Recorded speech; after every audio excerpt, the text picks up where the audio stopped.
Welcome to another video with Better Picks, and today we're going to look at another one of the tools that are available in Lumetri Colour with Premiere Pro to make colour adjustments to your video or film clips.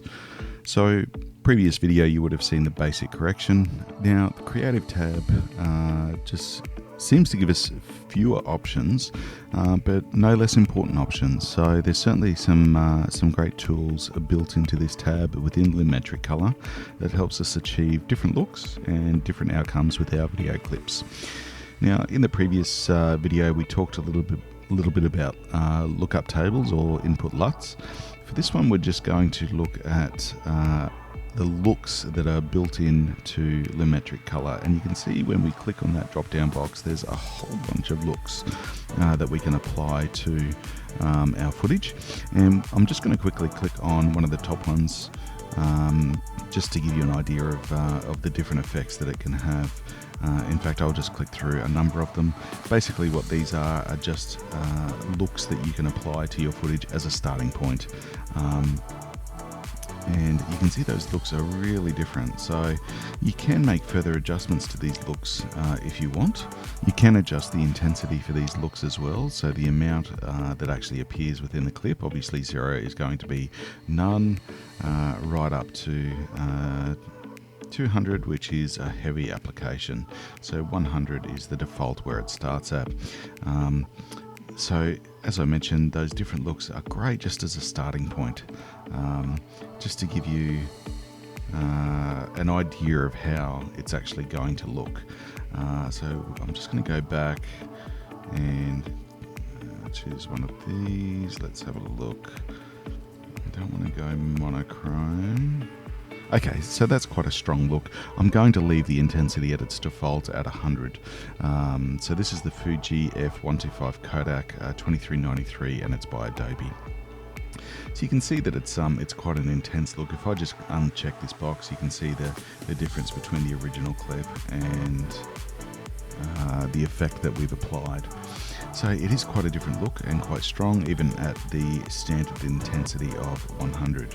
Now you can see just down here we can apply some further adjustments. So faded film is, as the name suggests, it replicates what a faded film look would look like. Now that is going to work well for some clips. Obviously always depends on the outcome that you're looking for, and it's not going to work as well on other clips.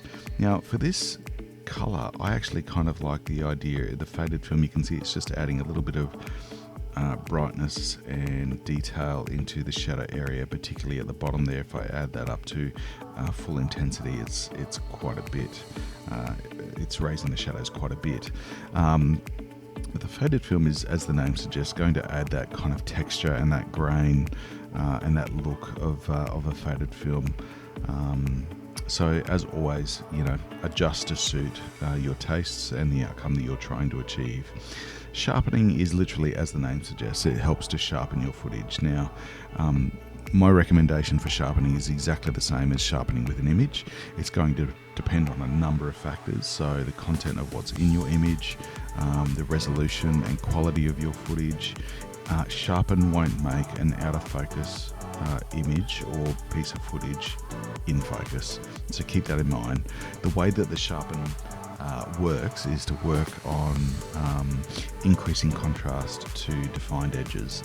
So if your images or footage is out of focus and there's no strong defined edges, it's not going to suddenly make them appear and make the image in focus. So it works on in focus images only. Now certainly if you have an image that's slightly out of focus, the sharpen will increase contrast where it can, and it may help a little bit, but it certainly won't make an out of focus image in focus. So Vibrance and Saturation, the next two options down the bottom, they work very much the same as Vibrance and Saturation that you will see in either Lightroom or Adobe Camera Raw. And the saturation is basically working the same as we found earlier in the basic correction. So Vibrance doesn't increase a standard amount of image intensity, color intensity to all parts of the image. It maps the parts of the image that seem to be undersaturated and increases more than those that seem to be more saturated. Now obviously this works with a very complex algorithm in the background, which none of us is ever going to fully understand except for the engineers at Adobe, but certainly Vibrance is a great option to look at increasing color intensity without having a blanket approach across the entire image. It's certainly a tool worth investigating to see if it gives you the results you're looking for. And of course saturation, the one underneath, the default starts at 100. You can obviously go negative and it will take you to a black and white image, and to the positive where it really increases the intensity of color.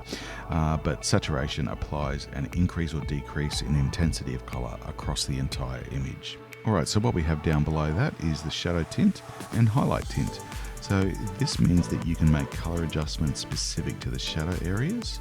If we go up into that warmer area of the image, you can see that it's actually applying that color adjustment just to the shadow areas, and if we go down, it's applying it just to the shadow areas, and same with the highlights.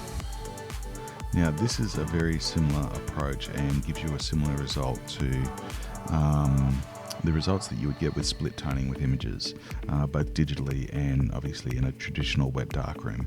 So that means that if you're looking at adjusting the color specifically just for the shadows or highlights, that's the process that you would go with. Now if I just increase the warmth of those shadows and the coolness of the highlights, and then if I look at the tint balance, you can see that the balance is applying a balance adjustment between the shadows and the highlights. So not only can you adjust the color of the shadow and the highlight, but you can adjust the balance between those, and it's giving quite an obvious result there as well. So under that creative tab within Lumetri Colour, there's some fantastic tools there, not only to start off with a specific look as a base for you to start with, but also to adjust the intensity of that look, to add in some other adjustments like the faded film to help sharpen your footage, adjustments of vibrance and saturation, and then of course shadow and highlight tint, which can really help to complement the look that you've applied if that's the way that you choose to go. And of course then within those shadow and highlight color adjustments, you've got some refinements there to be able to balance them out. Hope this video has been helpful and look forward to seeing you next time. Take care.